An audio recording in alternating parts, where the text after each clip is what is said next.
Chairman, let me just start, if I could, with General Taylor and Ms. Cogswell.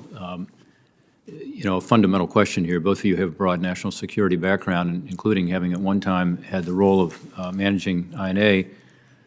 Do we need INA at DHS? Yes or no? Yes. Agree as well. Okay.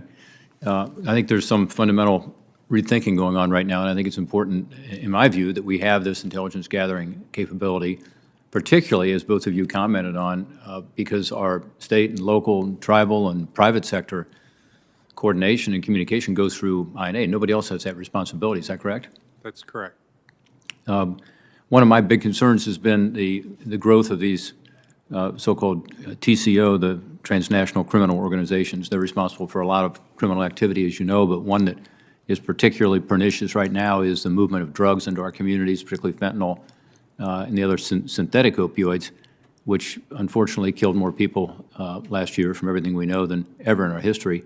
And they seem to be working their way into the system more. In other words, they're more vertically integrated in our communities themselves, not just bringing things across the border, as they're certainly doing. What are we doing with regard to INA and that issue? Are we thinking expansively enough when it comes to combating these TCOs that have these tentacles into communities around the country? What is your view, General Taylor?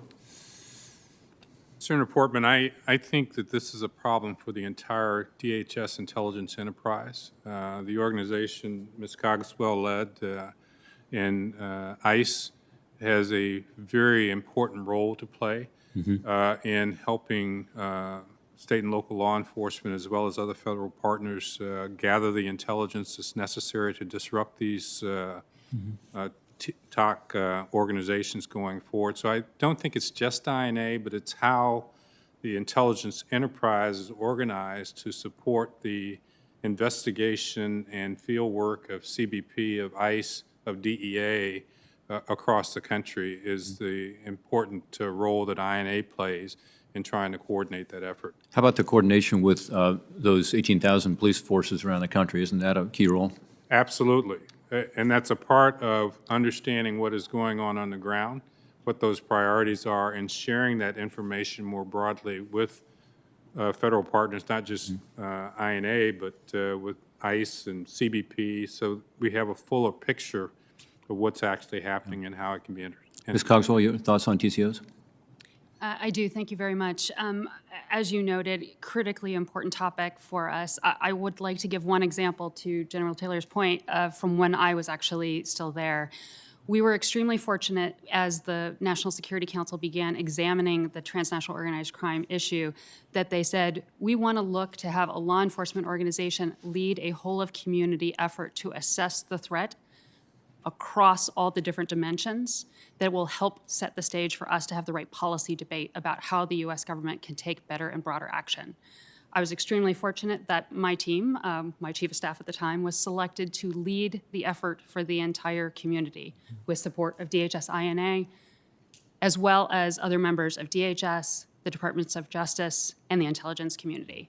I think that is a fantastic example of how the community comes together through these mechanisms to provide valuable intelligence that helps set direction for policy, whether additional legislation may be needed, where the resourcing is allocated.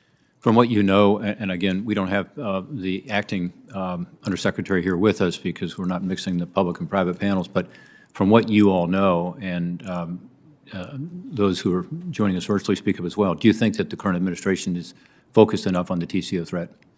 I know it is, in fact, a priority for them and that there is work underway. And in particular, I'm aware of some very good discussions underway between DHS INA, the Office of Policy, and the operating components of DHS. Yeah.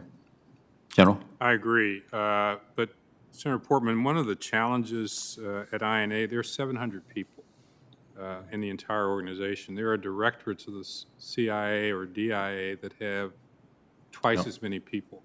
So I think INA is trying to satisfy as many customers as it can, but it doesn't have the resources to spread itself as wide as it needs to. And so one of the things I think we should focus on is where should those priorities come from? where should those investments be made in resources Yeah. to prioritize? Well, I think that's a good point. That's one reason I'm asking you about this, because we've talked about domestic terrorism here. I assume we all agree that's important, but I think these TCOs are, from what we know from open source information as well as others, that it's growing and as a threat, and again, working its way as its tentacles into our communities. You talked about the relatively small number of people compared to others in the IC community. We've got a real problem with attrition too, and morale. And both of you have been consumers of the intelligence. You've also been there working with the individuals, and I want to hear from our other colleagues too who are on virtually. But Ms. Cox, let me start with you quickly. What do you think INA can do to deal with the consistently low morale and the lack of leadership?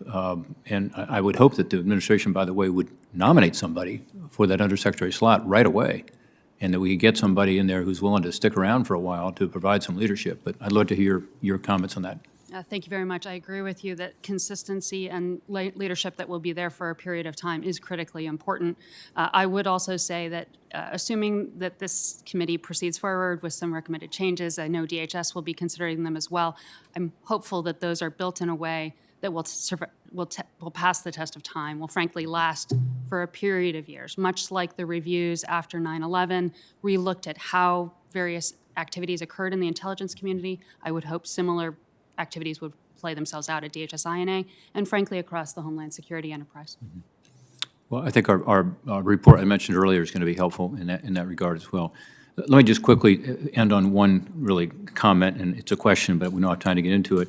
I see a contradiction, and Ms. Patel, in some of the things you're advocating and what others are advocating. We want more focus on domestic terrorism. We certainly have seen with regard to January 6th, we didn't have the information needed. It was online. There was plenty of threats of violence that were actually, followed through on.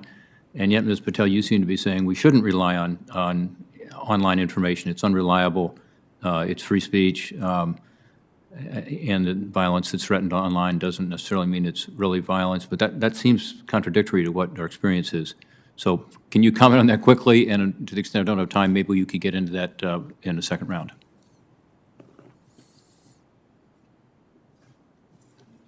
Spell, I think you're on mute, Ms. Patel. If you could get off mute. I'm not on mute from my side. Oh, you're good now. We can hear you now. Thank you. Thank you for the question. I think we have to just define what we are looking for online. I'm not saying by any means that we can never tell that violence is going to occur or criminal activity is going to occur online. I think that there are probably ways that we can figure that out. What I am saying, though, is that we should start with the violence rather than focusing on different narratives and grievances which are widely shared. So it's really a question of whether you go broad to narrow or whether you start with actual threats of violence, criminal activity, and then fan out from there to find other people who might be involved. Thank you. Thank you, Ms. Chairman.